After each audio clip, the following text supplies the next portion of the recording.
Tales of Tomorrow.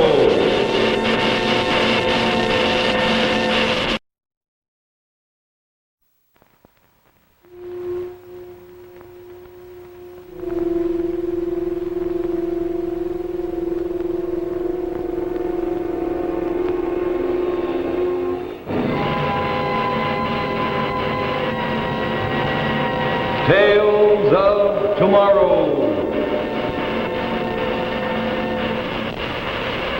Presented by Maslin, Beauty Blend Broadloads. Tonight's Tale of Tomorrow, Seeing Eye Surgeon, starring Bruce Cabot with Ed Jerome.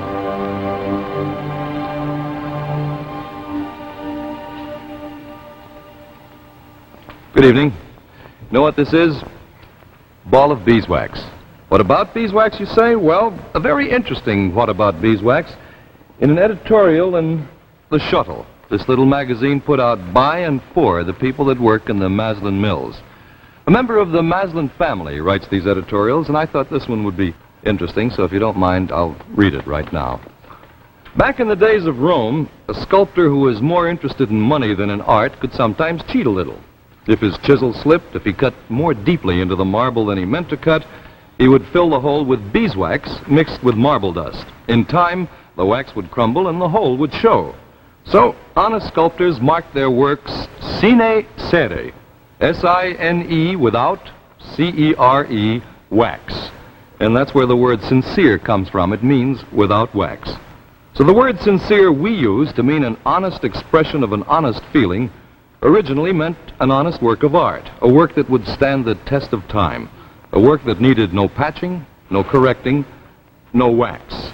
And that old meaning of the word sincere should be, I think, our goal in every task we undertake. To do each job so skillfully, so honestly, that it is like a perfect piece of art. Sincere, to stand the test of time. And that was the little editorial I wanted to read you from The Shuttle, this magazine put out for and by the people that work in the Maslin mills. And now C.H. Maslin & Sons bring you tonight's Tale of Tomorrow, Seeing Eye Surgeon, starring Bruce Cabot with Ed Jerome.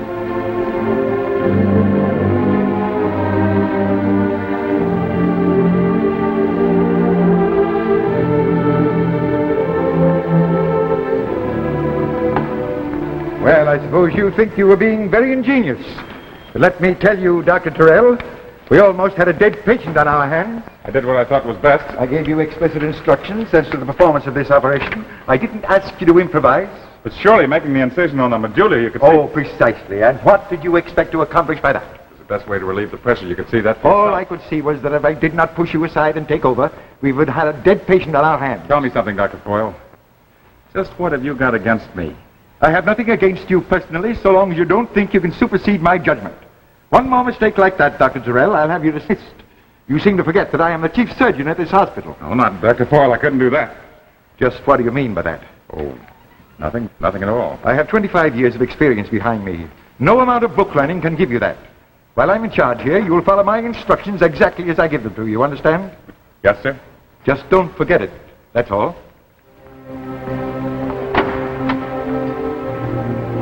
Same old story. Uh-huh. I'm just too up to date for him, that's all. You know, it's too bad that Dr. Foyle won't keep up with the times. Why should he when he can live on his past reputation? Some people still regard him as the finest neurosurgeon in the country. Yes, I know. Tell me, Martha, what's your honest opinion about all this?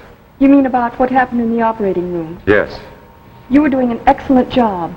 But the old man can't afford to have his authority questioned, so he tried to show you up as incompetent. But what for? Why? Professional jealousy, maybe. I wouldn't let it worry you.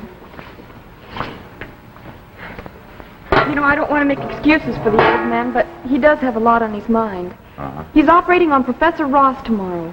Professor Ross, the nuclear physicist? Yes, and he's in a very critical condition. Dr. Stevens says he has a growth right on the frontal lobe. You know, that's going to be a tricky operation. Yes, I know, but I don't think he'd try it unless he thought he could do it. Ross isn't just another patient, Bob. He's an important man. Our whole national defense may depend on whether he can be kept alive to finish his experiments. I know all that, Martha. But still, I don't see that gives him any reason to pick on me.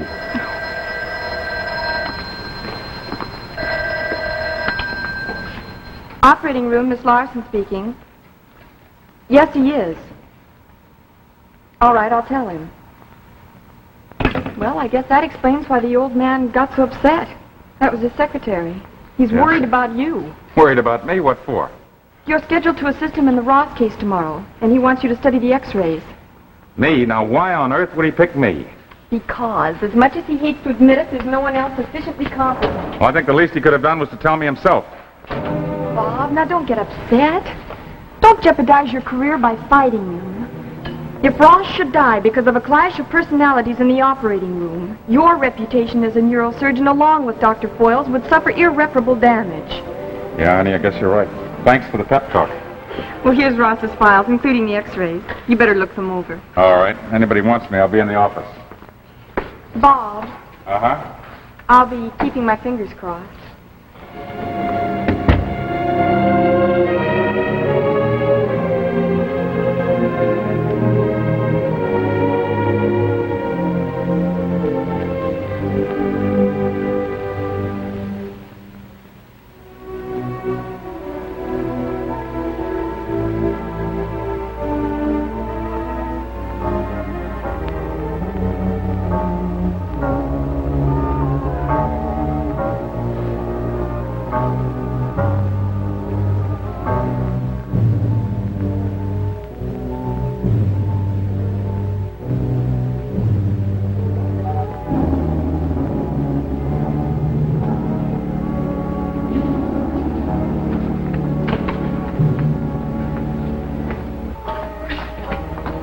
You are Dr. Tiller.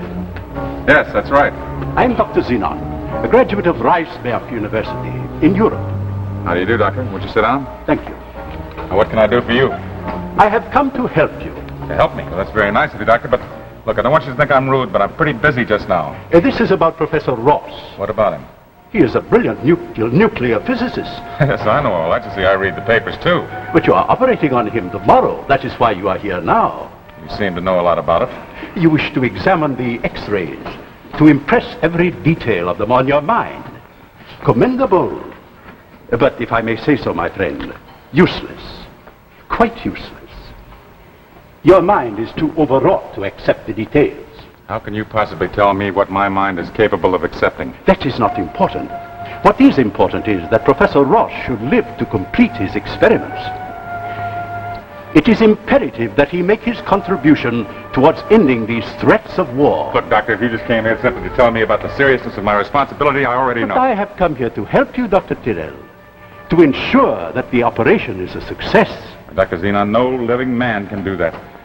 The chances of Professor Ross's recovery are very slim indeed. On the contrary, my friend, I assure you they are very great. All you need is one thing. What's that? Dr. Zenon's vision. Oh, look, Doctor, you're wasting my... If you will only listen to me. I've been listening to you. I have here a pair of glasses which I have processed in a special way. Now, look, Doctor, I implore you. The welfare of mankind is at stake. Be reasonable. You be reasonable. This thing's gone far enough. Come on, Doctor, I'm going to have to ask you to leave. No, my friend. Not until you have promised to use the glasses. All right, Doctor, give me the glasses, I promise. That is a promise, remember. Oh, yes, I promise. You will find they have a tendency to become foggy. When that happens, take them off and wipe them with this fluid. All right, I'll try and remember. You must remember, the success of the operation depends upon it. All right. One thing more. I am only lending these glasses to you for this particular operation. It is very important that Professor Ross should live. Yes, Doctor, that's right. Look, how'd you happen to lend me the glasses? Don't you know that Dr. Foyle is actually performing the operation? I'm his assistant. No, my friend. You are going to perform the operation.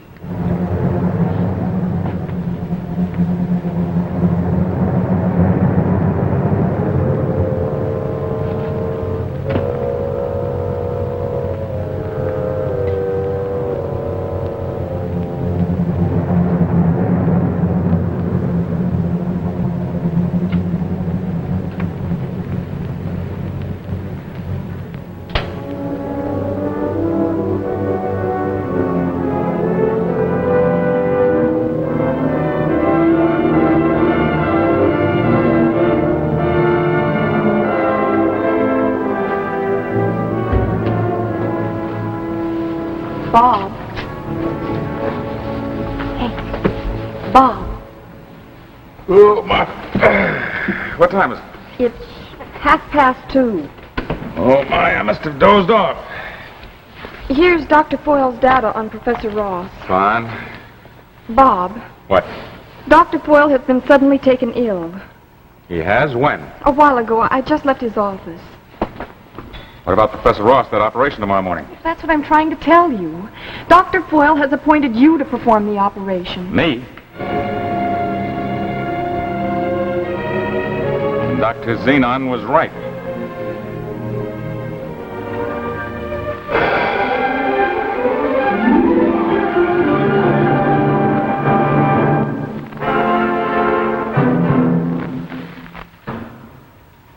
We'll continue with the second act of Seeing Eye Surgeon in just a moment. Right now, I'd like you to check something with me. Now, for the past year, I've been identified with the fine products of C.H. Maslin and Sons. You know, Alan Edwards, the rug man. And my friends have sort of been challenging me on the whole proposition of selling carpets by television. Well, I can always lean back on the old adage that seeing is believing. Now, here, for instance, is Maslin's Polonaise.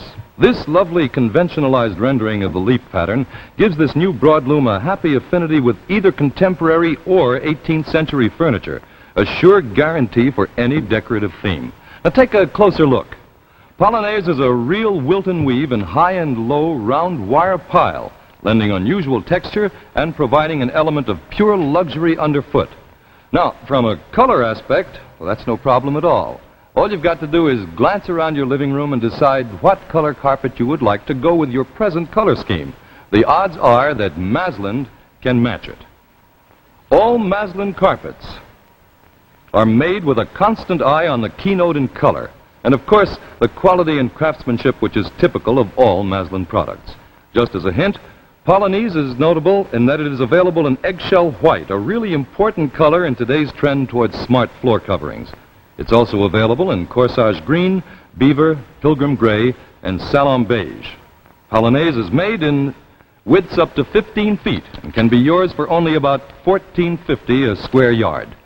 Visit your Maslin dealer and let him introduce you to Polonaise, a carpet that's really new, really different, and really good.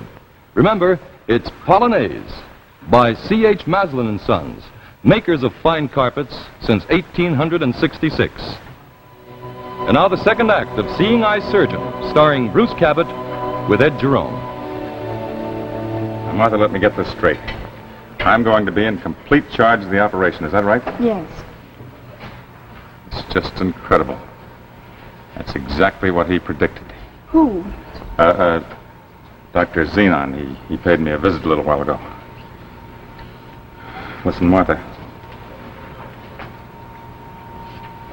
See if you can find any kind of a record on a Dr. Xenon. He's a graduate of Riceburg University. That's in Europe.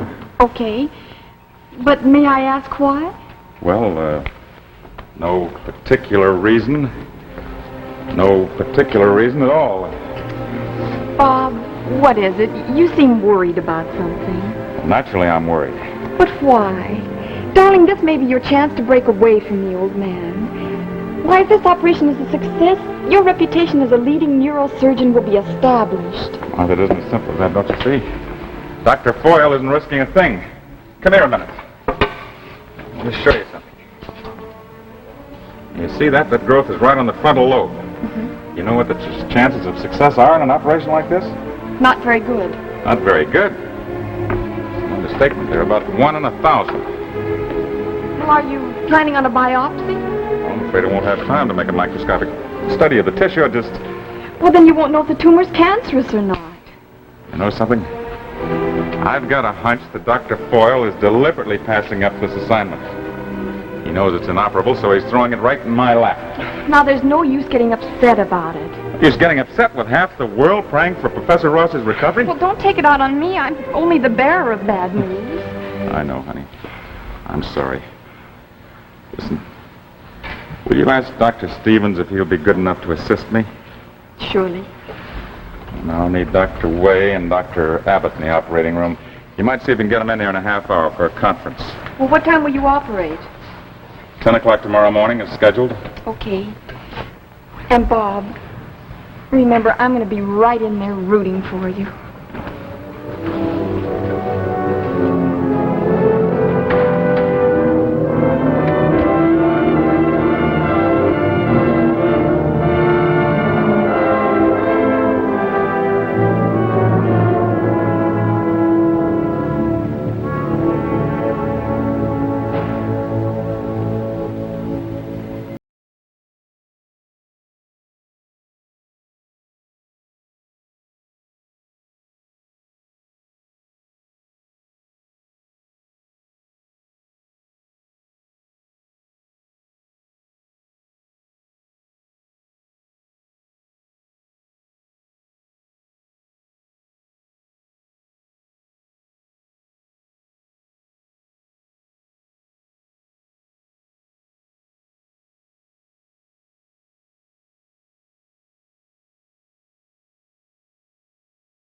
Good. Put the bottle down. Give me the glasses.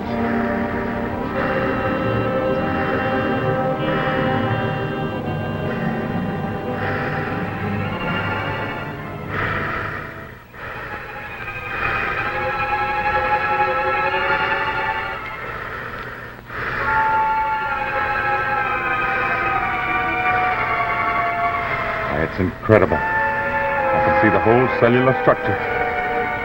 The most minute difference between healthy tissue and diseased tissue. Quick, I think we've got a chance.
Ready for sutures, Dr. Stevens?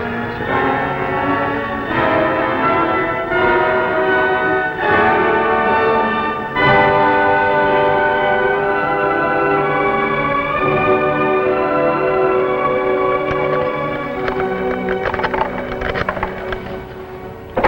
St. Jude's, put me through to Dr. Terrell's office.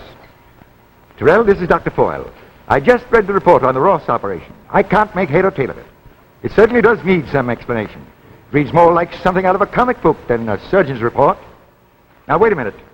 I'm here at my home, but I'll be at the hospital in 15 minutes. You wait there in your office for me. I want to talk to you.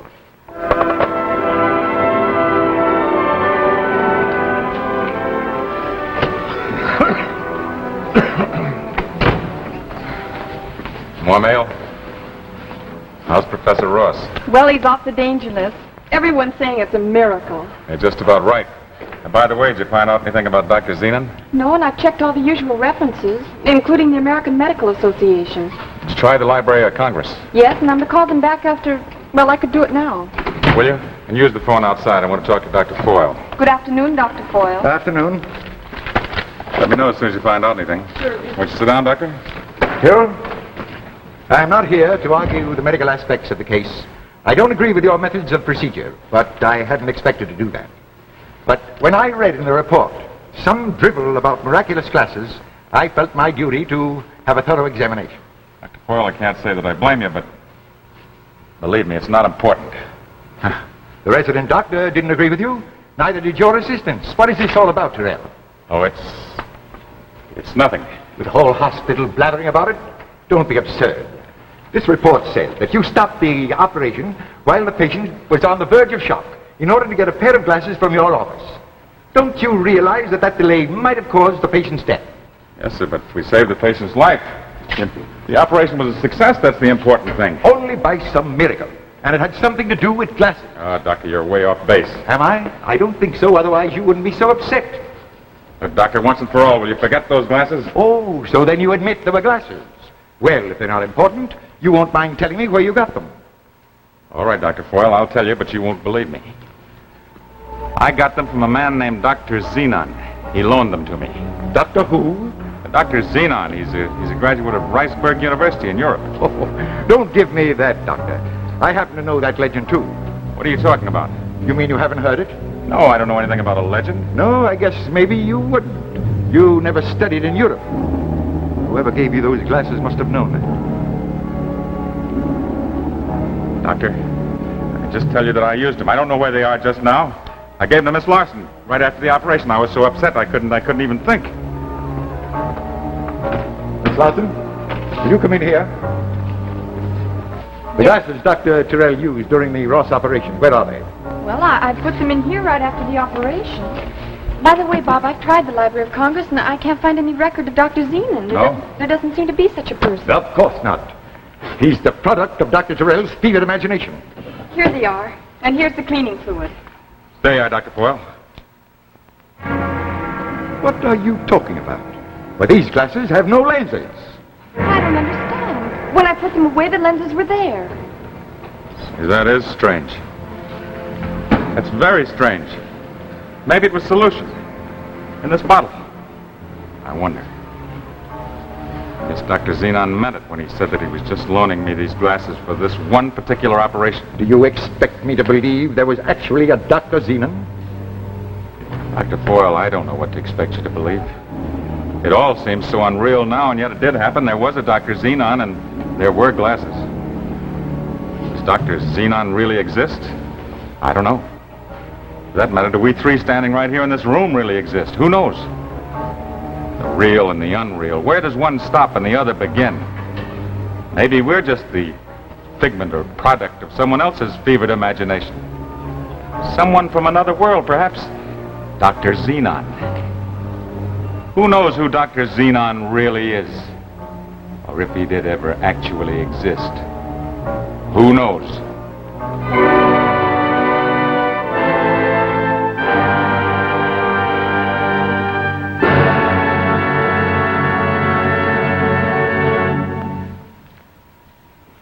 So we end tonight's Tale of Tomorrow. Now, don't go away. You'll be sorry because I've got something for you. Now, a few minutes back, I was telling you about this beautiful new Maslin carpet, Polonaise. Well, Polonaise, of course, like all Maslin Beauty Blend broadlooms, has this color guide label to help you in home decoration.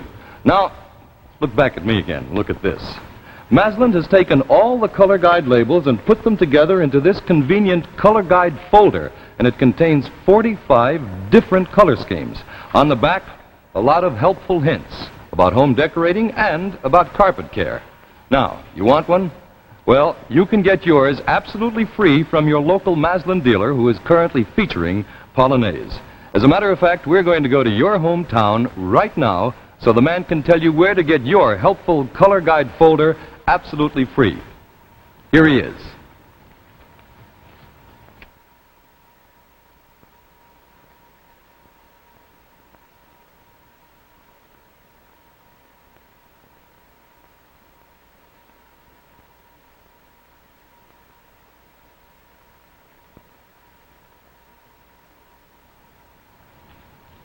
We're very happy to be able to announce that Tales of Tomorrow has been honored with the first annual Galaxy Magazine Television Award on the basis of the shows A Child is Crying and Ahead of His Time. Since Galaxy is one of our leading science fiction magazines, we're especially proud that it should have singled out our show for this very great honor. Next week, Tales of Tomorrow will present Jackie Cooper and Edith Fellows in The Cocoon, a story of suspense and terror which we guarantee will provide you with 30 minutes of tension and shock. We feel that The Cocoon will rank high as one of the most unusual stories ever presented on television. This gripping Tale of Tomorrow will be brought to you next week by Chrysler, the name that makes news in watch bands. Next week, Tales of Tomorrow will be presented by Chrysler Watch Bands. And here's Chrysler's new Golden Comet watch band for men. It makes your watch look better than new and dresses up your appearance, too. And ladies, you can transform your old watch into an expensive-looking bracelet watch with Chrysler's new expansion bracelet, Golden Fantasy. So look for Chrysler at your jeweler. It's the name that makes news in watch bands.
The preceding program, originally telecast by ABC in New York, has come to you by special video recording. This is ABC, the American Broadcasting Company.